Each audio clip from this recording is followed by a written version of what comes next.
Are we ready or are we ready? Ready. Awesome.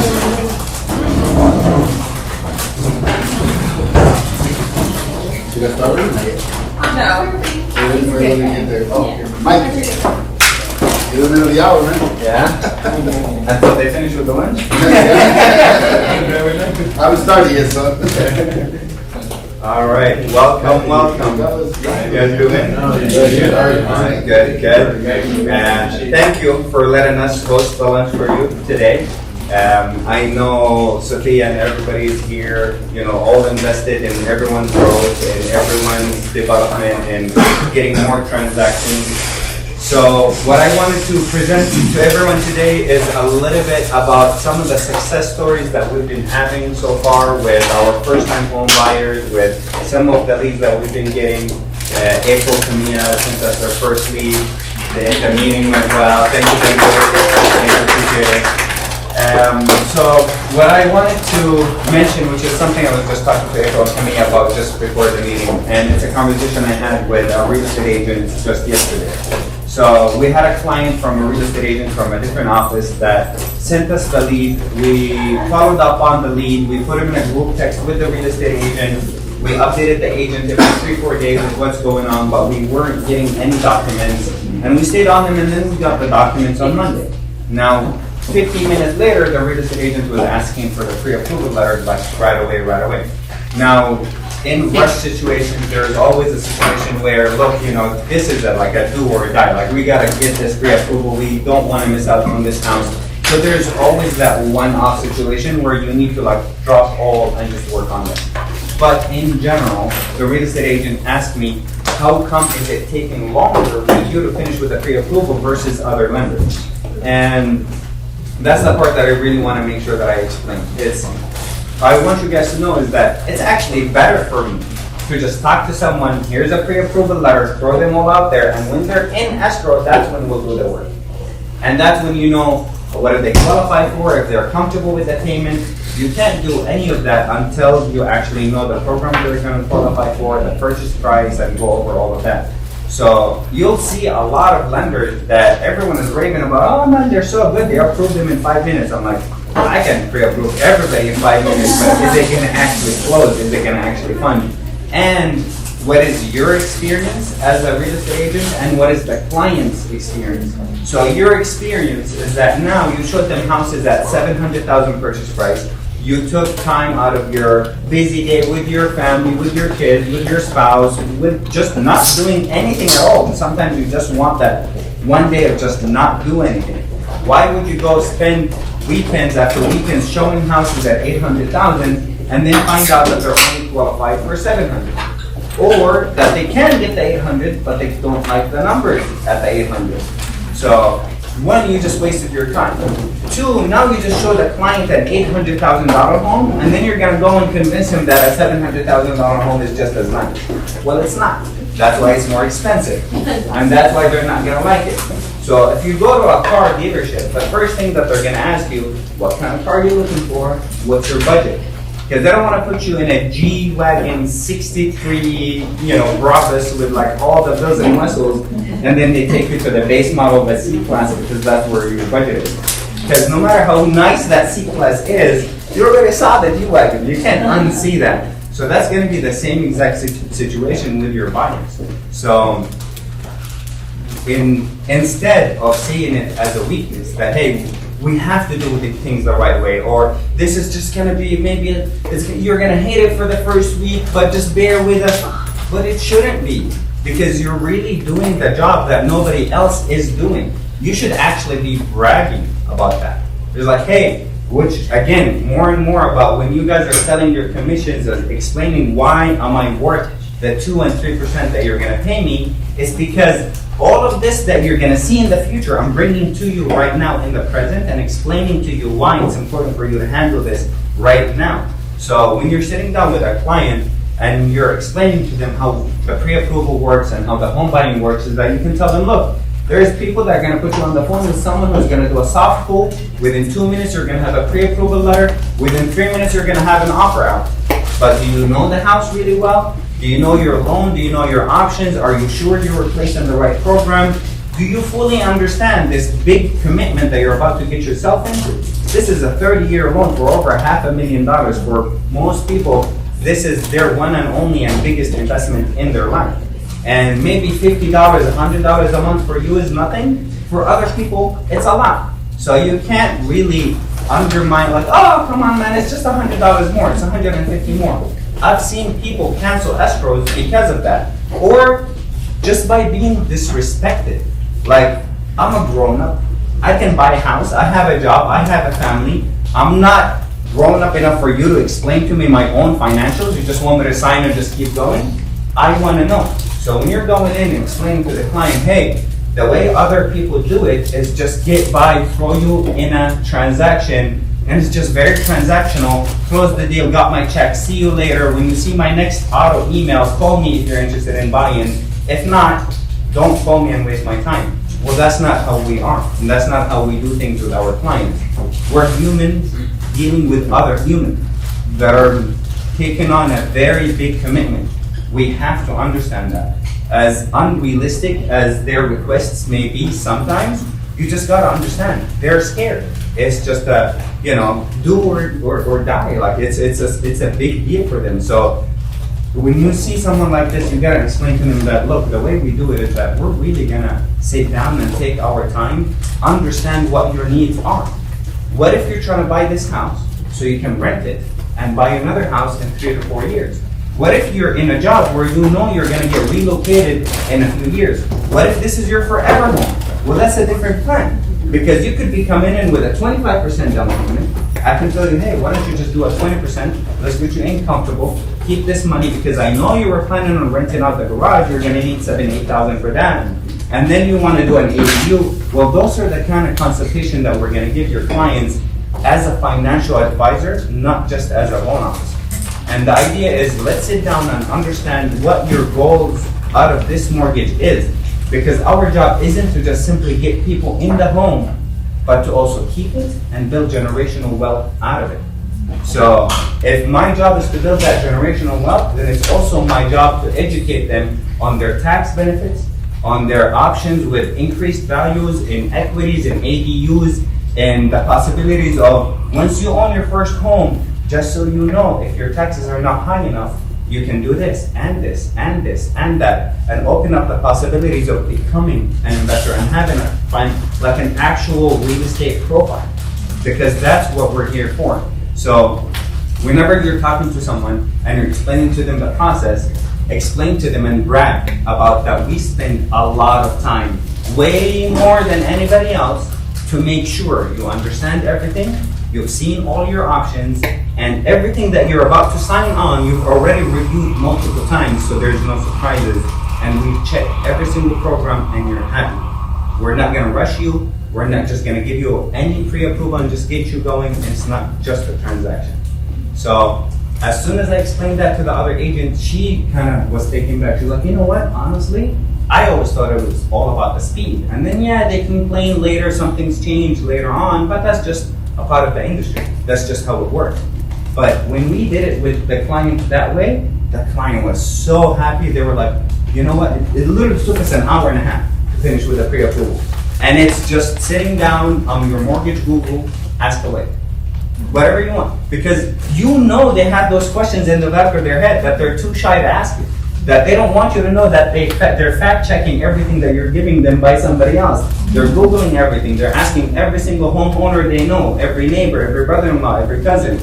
All of that is there, whether you like it or not. They're talking to people.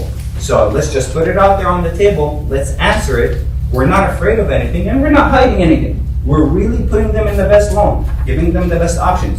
So bring your questions on. Let's go over it. And as soon as we did that, the client is just so happy that they actually decided to go from 800 purchase price over to the 880, almost 900, because once we actually dug a little bit more into what they can get with the 880 as a home, and then their options on the refinance as well. So with every client that we do their transaction, me and my team, we always guarantee a free refinance for our clients, which is your client. So whenever they work with your lender, they get the transaction where they get the best service, but we also know anyone who's buying now is gonna end up refinancing within the next 12 to 18 months at the most. So this next refinance doesn't have to take you backwards, doesn't have to add more fees.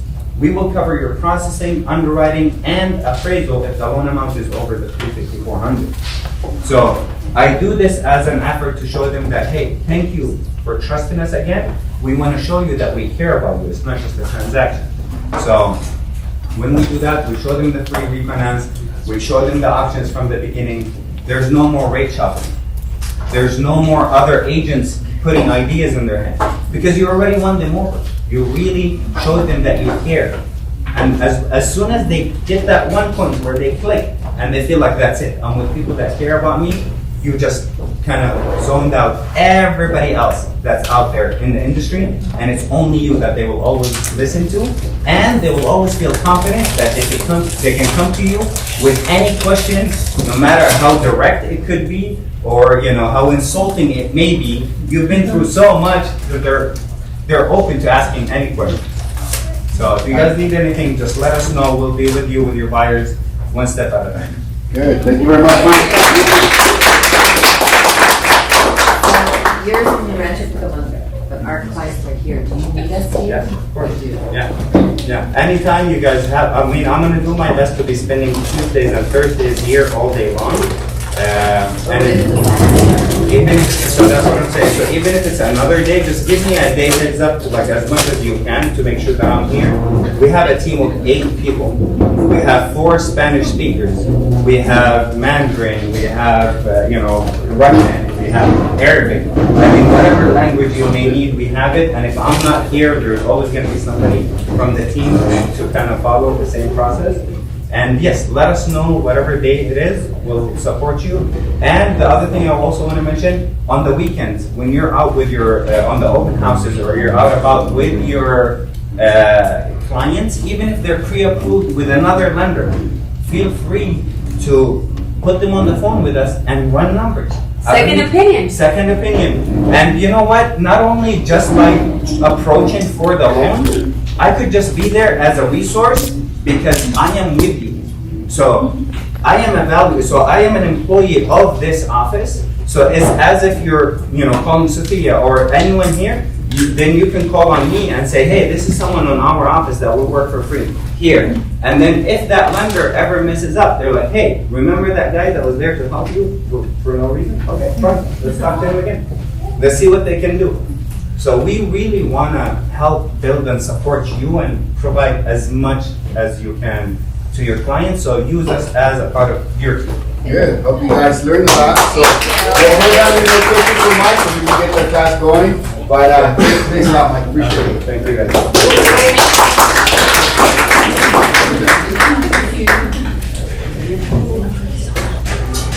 Hi everyone. Hello. Welcome to our open house in the box. I am Margot Ramirez. I'm Charlene. Good. Yes, Hi, Norma, Charlene. okay, so Did everybody sign in? I don't know. You guys should be here and hear that. Good. I think someone moved the sign-in sheet, but we had it back there. No, they're right there. Oh, okay. Well, they were right there. Okay, so how many of you guys have done an open house before? Go ahead. Everyone? Open house. Open up. Okay. So we have a playbook here that we took from Millionaire Real Estate Agent Playbook. I'm not sure if you guys have a copy, but they have an open house playbook telling you exactly what to do. It's from a couple of different people that have done really high level open houses. So we're gonna kind of skip through it and tell you what it is, but if you would like a copy of the pages, you can ask Amber if she can give you guys a copy if you want, okay? All right, so first thing that you guys do when hosting an open house is you identify the property that you guys want to do based on your farm or just a price point, whatever, however you guys do it. You have to identify the home first and make sure that if it's not your listing, or you tell the listing agent to synchronize it with the MLS. And this has to be done according to the books by Wednesday of that week. in order for it to be put out with like Zillow or Redfin or everyone else, so that it's out there in the web. So just make sure that you guys do that. Have your marketing material. If you guys don't have a preferred lender, you guys can ask Mike here to send you marketing, which is the flyers with the full branded flyers that show the payment amount for that specific home, your guys' information that you guys can post up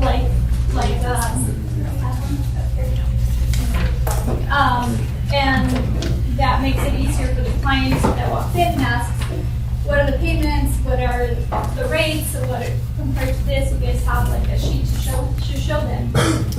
Before you guys do that, obviously, I'm assuming everyone has open house signs. And if you don't, Sophia has a ton of them in the back that we borrowed some here. If you guys follow the path, you would just have to check them out with Nicole in the front. But that would be step number one. Identify the property, get your marketing, make sure it's on the MLS, make sure it's online so that everybody that is potentially looking in that area can get to that open house. Once you guys do the open house, on Friday, it's preferred if you guys put the signs up Friday, the Friday before the open house, like in the afternoon. That way they can start seeing them from the day before. Every city has different amount of signs that you guys are able to use, so you guys would probably call them first and find out if you guys use a lot. But the more the better. That way they can not get lost and see if they, show. And then once you get to the property, I would suggest you guys get there early enough. I would say an hour before the open house, which is typically what I do, because I was just telling them that I had an open house one time and it was really dusty. Like the floors were dusty, so I had to get in my trunk and get all the tools out and clean. I know OG Shark cleans her listings all the time. I'm pretty sure most of you guys have done that too. So you want it to be inviting and clean. They walk, they see everything. The nicer the home looks, the better it is for you and them and the buyers looking. So I would suggest you guys, in my box I have a Swiffer, one of those Swiffer jet packs to clean the floor, and the smell also makes it nicer. I have the wipes to wipe the countertops all the time. I make sure there's no dishes in the sink. Like if there are, literally we shouldn't put them away for them. So anything to make it look nicer, make sure the beds are down, the blinds open, all of them up so there's natural light coming in. That helps a lot. That's just kind of what I do. Do you want to share what you do when you walk into them? Pretty much the same thing. I have a bin too, my cleaning bin, making sure, I think the big one is like the toilets, making sure they're flushed, because if they're sitting for a while, it's going to have like a little rain. So I do have those, the little wand thing that you put in there to clean. To me, it's disposable. Yeah, and then I also always carry, I carry a lot of stuff, but I always have the plug-ins. So I like to leave those for the weekend or however long, depending on if I'm going to be there. Yeah, the cleaning stuff, the wipes, the glass cleaner. I just come pretty much prepared for anything. Yeah, you always want to tell them to tidy it up and make it cute and nice, nice and clean. But there's those times where you get there, you're like, oh man, did we not talk about this an hour? Just be prepared to clean so that it looks nice and your presentation is nice. But very important. The only one thing that I can tell you guys about the syncing it to the MLS, if you guys don't tell them early enough in the week and it's not in the MLS, it won't populate in like Zillow or anywhere else. So you'll sit there with not one soul walking through your door if they're not looking for those signs. It happened to me, and it's not good if the seller's sitting right next to you and they're looking at you like, well, why isn't there anybody here? And then you look in the MLS and it's not on the MLS and you're just like, holy smokes, like what am I going to do now, So please do make sure that that's the one thing that I can leave you guys with, is make sure that it's on the MLS. Otherwise it goes nowhere and you guys are going to have that experience and your seller is going to hate you. So don't do it, okay? Okay, and then that brings me to when you're actually at the open house. Have you guys used the open house visitor non-agency disclosure and assignment form yet? Yes? How did it go? Did anybody see this weekend? Wait, sorry, go ahead. Is that the one? The next one. Oh, I'm sorry. Okay. This one. Yeah, I I go with OG Shar for a lot of our open houses, so she has a little bit of everything. But it goes pretty well. Like standard, we just say like, oh, the seller just wanted to come in and out of the house, especially if it's not vacant, just to make sure somebody can put this in and we can follow up. But yeah. I visited an open house this weekend and they said they got some pushback from it. Yeah. So there were people that weren't willing to sign it. And they were turned away, which Yeah. is the crazy part to me. I personally wouldn't turn them away, but I See, I would. I know, we're gonna. Can you speak a little louder? So we can Oh, hear what we just were happened? talking about having everybody sign. You know how this weekend, Saturday was the first day? Yeah. So we both went to some different open houses to see like how people were doing it. And I know Norma, she said that if they didn't sign it, like she wouldn't turn them away. I said I probably would turn them away if they didn't sign it. like, here's my chance. Get Yeah. out of here. Sorry. Yeah, but this new form that they're having us use, it could go either way. Some people just print this one and straight up use it, which it pretty much is just establishing the relationship between you, the listing agent, and your seller. You're telling the buyer like, you can come in and view the property, but I'm not representing you. My duties are to the seller. Whatever you tell me, disclose to me. I will disclose this to the seller. You have no obligation to the buyer. This is what this form is.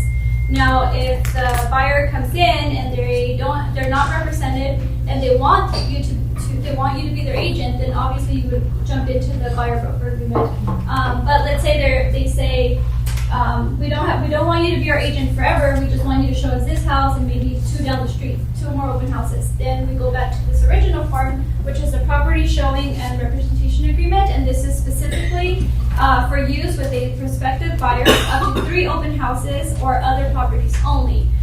So you would have to put the 3 properties that you're showing them, if it's 3 or 1 or 2, and then this is a limited contract. So then you would use this instead of the buyer broker buyer agreement.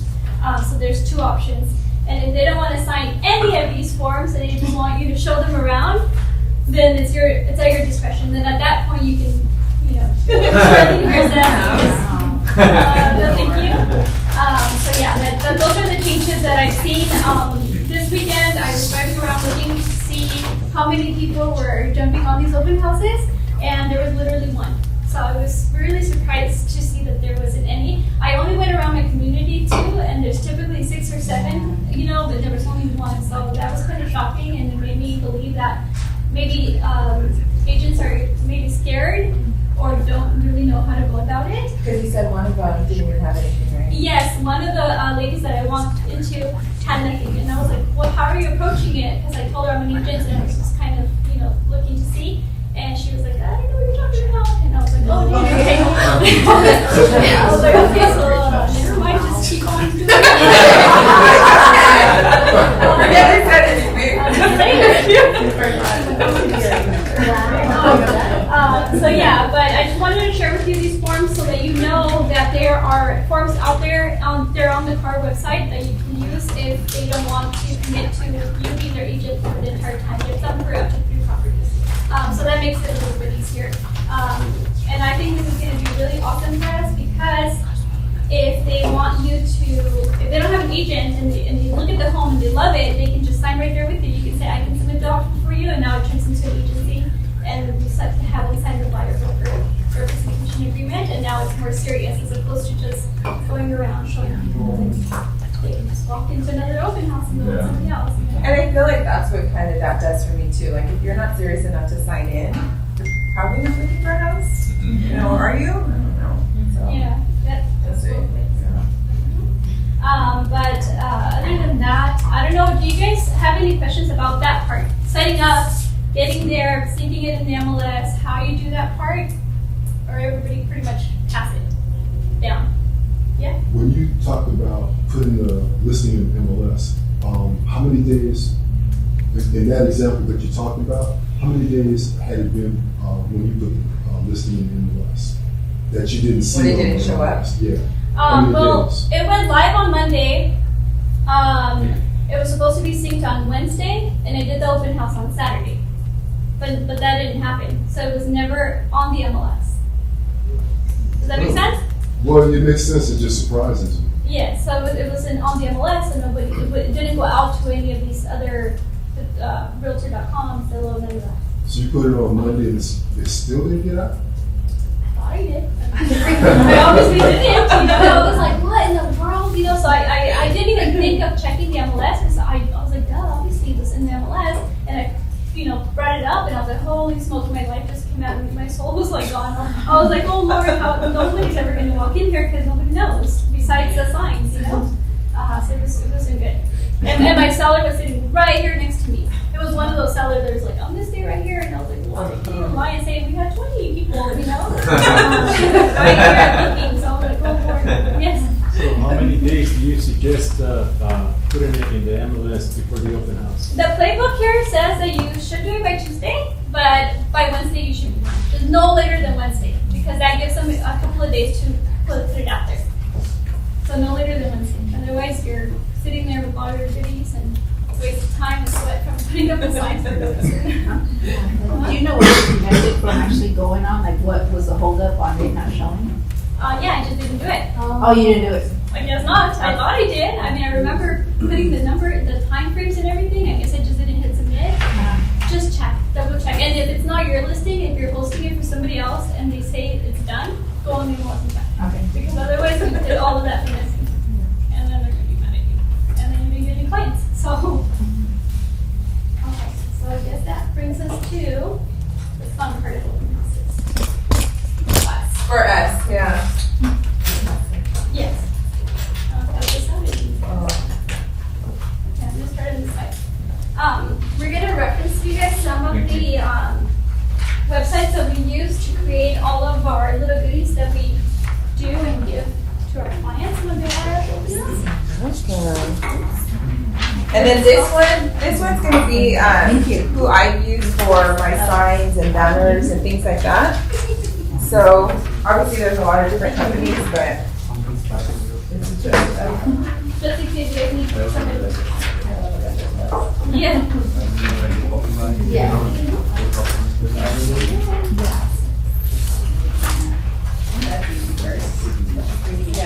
This what happened? And SUV first. Oh my gosh, yes. It's like Amazon. Hey.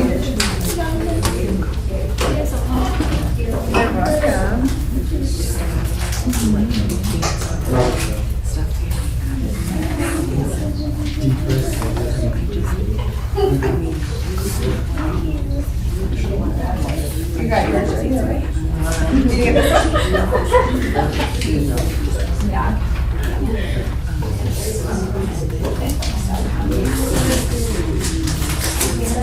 Thank you.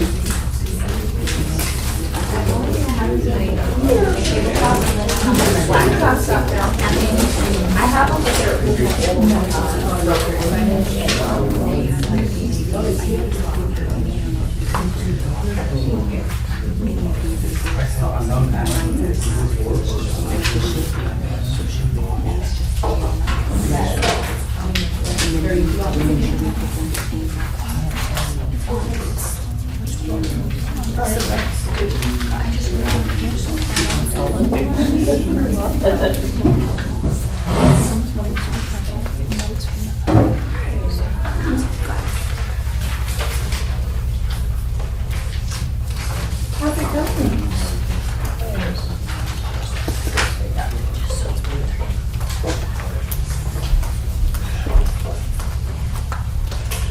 All right, now you guys got all the fun stuff. So we just kind of put over here a little bit of what we do for our open houses, and then that way we kind of give you guys an example, and then see if there's anything you guys have questions on, and then we can kind of go through the other list that has that one. Yeah. Yeah. And see. So we kind of want it to be a little bit more interactive. That way you guys know exactly how to get to where we got this stuff from. So if you guys have questions, let us know. But as you can tell, like a lot of my stuff, most of my stuff I do at home. You know, we just print it. So it gives you literally everything that we use on there. Is everybody familiar with Etsy? Yeah, okay. Yes, Amber? Oh no, I was just jumping ahead now that you started talking again, but I was curious as to your little guess the amount of chocolates and like what do you do? Like you do a raffle at the end or whoever wins or a contest or how does that work? Yeah, so I actually stole this from Norma. My chocolates are melted, I apologize. Forget the melted part, okay? Okay, so we typically do, I guess how many red chocolate balls are in the light bulb, right? Put it like this, and then we have like a sheet that they put their name, their phone number, their email, and their guess. And then we say, if you guys win, we'll call you guys, and if you guys win a gift card or prize. But this, I used to use this a lot because I got a lot of people not wanting to sign the sign-in sheet, but I would get them with this. I would say, okay, I don't need your over there, but I'm gonna get it right here. And most people wanted to participate. They wanted to guess how many candies for that price. I would put like a Starbucks card. You know, it doesn't matter really what it is. But the whole point of this was to capture their information. So then at the end of the open house, I would call them all back and say, you guys all got it. Like, wow, you know, just so that I would get their address now and send them their gift card. And then that person went into my command database. So that was the whole purpose of this. I kind of cheated a little bit with it. They didn't really win, but who cares? They're happy, I'm happy. So, but that's what we did. We also use like gumballs, just pretty much anything that has a bunch of stuff in it. You can. And then this right here, we got it from Etsy as well. You just type in like guessing game. A lot of people use it for like baby showers, things like that. So there's a ton of them. There's different ways of doing it. They have some that even has like the name or tags that they can take with them. So this is fun. Have you found a lot of success using that? Yeah. Everyone always wants to guess, which is fun. And I'm like, come on, guess, and you get this odd. And then I'll leave like the gift card next to it, like you get a chance to win this, and they're always like, okay. Nice. So it helps. Now it's kind of different because now if they don't sign this, you don't even have to let them in. But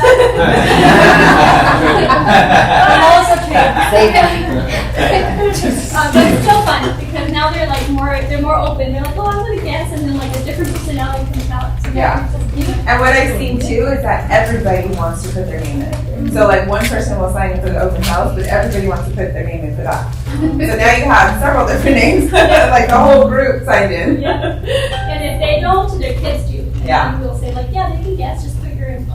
And then they put their real info on that one because they want to get the phone call. And then you match it, you're like, That's how they lied on you. Yeah, so it always works.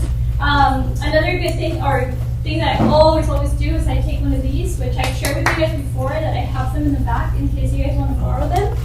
It's a smile, you're on camera, because you never know who's going to walk in your open house. So that way they think if there really aren't any cameras, they think or they know that they're being recorded, so they can be, so this is what I already take. And I have some in the back if you guys wanted to borrow some. Smart.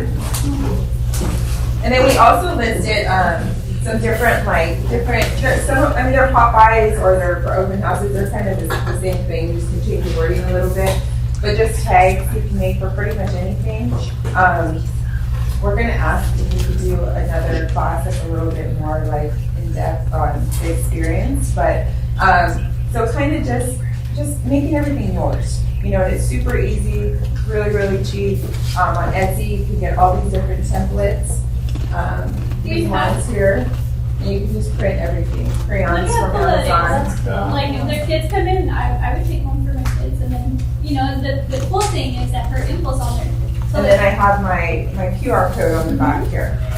So try to just try to put everything you can on there, and it's super, super easy. Like this is just a sticker, or should I print it that one? But most of the time it's just a sticker, a bunch of stickers. You put it on everything and anything. We have already purchased a bunch of templates for tags, so if anybody ever wants to use them, like for example, the one that's really popular that I see all the time is like this one. For open houses, they say thank you for popping by our open house, and then they stick it to the top right. And people take this home. I see this all the time. These things are customizable, so you guys can add your own color schemes, your own names, numbers, whatever you want to do, and they're shareable. which is awesome. So I already paid for mine, she already paid for them, so we can just share them to whoever wants to, and that way you guys can create your own. All it takes really is that you guys can print back here, use some good paper so that it's nicer, and then I have like a bunch of like hole punch things that are like heart shaped, regular shape, any type of shape. You just tie them or tape them on here, and it's a cool thing for the kids. And it's super easy. I think that's the best part. You guys are so creative. Super easy. On the one of the back sheets, we try to add a couple different things that we you know that we have it, and we can send it to you if you want.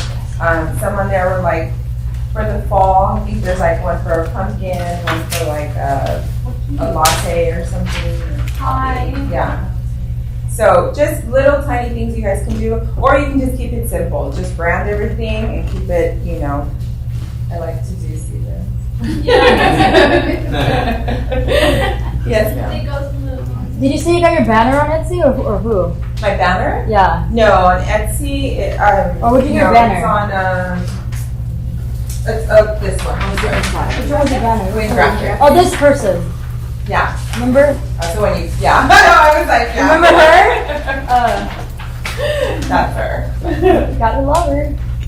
Do you guys have any other questions? Quick question for the stickers, is that, did you also get that on Etsy, or is that a different? Which stickers? The thank you ones that you can put like on popcorn and. Yeah. Yeah. So you can. So I have on there too. Avery.com. You know, it's basically like just the sheets of stickers. So that's like you go on there, you pick out the template that you want, and you can just pick a blank template, and then you can just add your information and stickers everything on there. So it's just cheaper. I think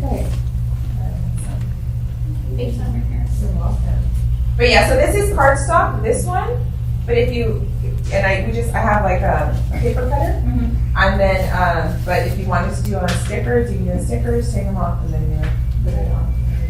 You get on there? Yeah, so like if you go to like Etsy.com, which is mostly where we get our stuff, you can literally type anything you want, and you just purchase the tag, and you customize it.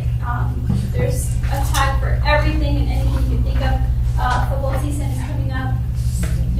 You know, tennis, put a football. And, I did one time where I got a clear bag and I put that brown like paper. What is it? Shredded. The shredded paper, and then I put a green, like just anything that you can do that reminds the school of like what's going on. Football. I like it a lot. So you can just put anything, and what they do is you purchase it $4, as you can see up top, and they email it to you, and then you open it on Canva. And you customize it there. So like if you have your logos, if you have everything already uploaded onto Canva, you can just, it's super easy. You'll be done in like minutes. And if you don't have a logo, if you don't have like your name a certain way, maybe not even a logo, but just your name, you can also find it on Etsy. They'll send you the templates, all the different templates. You'll have like no background, black background, white, all the different things for probably like maybe $6, $7, if that. So, you know, just to kind of start branding yourself, that way you stand out a little bit. If you guys noticed when you walked in, did you guys all follow the signs? Yeah. So just making sure, you know, you want to be recognizable, especially with everything going on, and we want to stand out however we can. So that's a good way. And it's you know, you just put a sticker and put your same logo or name on it, and it works.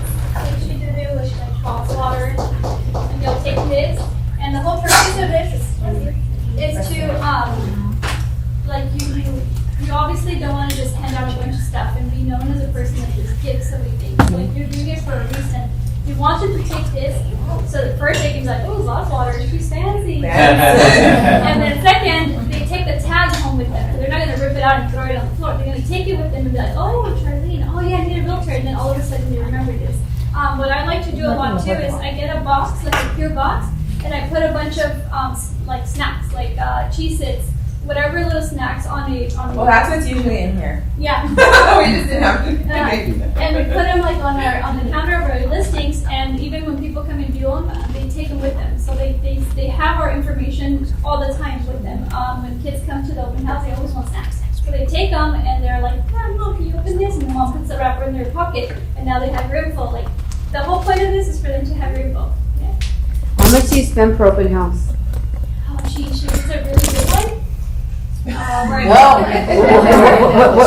What if I'm super broke and barely had enough gas to get to my open house? Then call me. I have all the tags. I'll give them to you for free. We can print them here, and then I have a bunch of stuff that you guys can type on. Dollar Tree has a bunch of cool stuff. I just saw one right here where they have these little popcorn things. The Dollar Tree, I've literally seen like the 12 pack of those popcorn things for $1. So like it doesn't have to be expensive. You don't have to do like a cheese board or something crazy. You should probably do like champagne if you can. But when you do, those of you that have gotten a check, save 10% of it so you could reinvest back in your business. I know it's hard to do. I've been there, you guys. I've been there.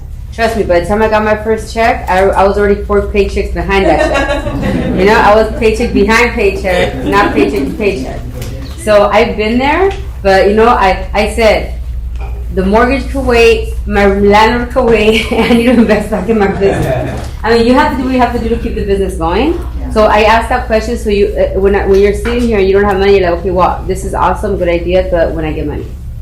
And I want you to know that if something's a priority to you, you'll find the money. So don't go to Starbucks. Hey, do a side hustle. Figure out how to do level 10 open houses, because remember, these are listing appointments. You're not an open house, a listing appointment. People are walking in are gonna 70% of them have a home to sell. Yeah, that's the whole point too. That's the whole point. You want to show them an impression. So find the money, change your priorities, do what you have to do, and figure it out. Like these ones right here, these were at the Dollar Tree too. So what are they? These were bubbles for Easter. For the kids. Oh. For the kids. Yeah. So all we did, and this tag was actually, I made this one on Avery. So I just printed this one with the sheet, so this was maybe like $1, I don't know, 25 at the most, maybe. And then I just attached my card as well. So it doesn't have to be expensive stuff. Yeah. And the more that you direct yourself to kids or candy, they'll take it. The kids are always like, oh, they'll take it. But the tag, the wrapper, that's for the parents, So put your name on there so that they know. And a lot of people don't do stuff like this. So you'll send out and then they'll remember, like, oh, yeah, that's the agent with all this cool stuff. Let's list with them, which would be the ultimate goal. I was even I did an open house for in San Clemente, and the price point was I think 3.4 million. It was amazing that I had whatever set up, and it was like everybody that came in was like, I've never seen this. I'm like, you think this would be normal? They were like, oh my gosh! I had like full size candy bars, stuff like that, but. Yeah, it's not. It's like no one's doing it, so it's just one way to stand out and for pretty. Obviously, you keep getting stuff, it gets so expensive, but but eventually, But I think just to stand out, I think this. I remember we're talking about this. So this little thing is like a full garland and just cut in pieces. So it's like, and these were. Do you remember how much? Yeah. They weren't that expensive. There's a lot of options that you can do. We also did I always leave mugs there. People love mugs, and I put something in them and just leave them out. People take them all the time. There hasn't been any time that I take a bunch and then they stay. Oh, somebody always takes them. They're pretty good, heavy quality, and they're really cheap. And then we have these little dog things, also branded. Anything that you like, if you like dogs, get stuff like this.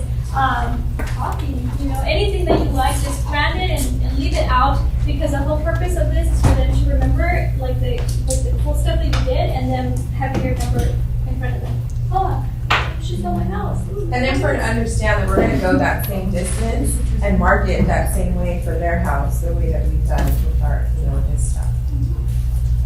That's really cool stuff. The doggy thing. Yeah. For this neighborhood, because people treat the dogs like family. Right. 100%. In LA, they're in the backyard, so don't worry about that. Out here, we don't worry about that.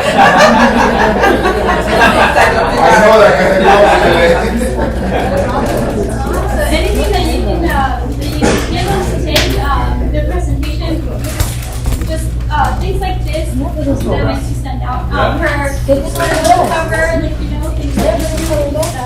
everything just matches. The signs, everything just together. Yeah, it looks really nice. guys this so you guys can go on there and look. But like I said, if you guys want an attack of any kind, you guys can reach out to us. We probably already own it and can share it with you guys. And then if you guys have no idea, like if you have an idea but you don't know where to go about, call us. We'll help you. We probably have already done it. We do a bunch of stuff all the time like this. Is everything done? I have some questions. For your the QR code, how do you create your QR code? So there's a lot of different sites. This one I just had it for a long time. I think it was Link. L-I-N. The Linktree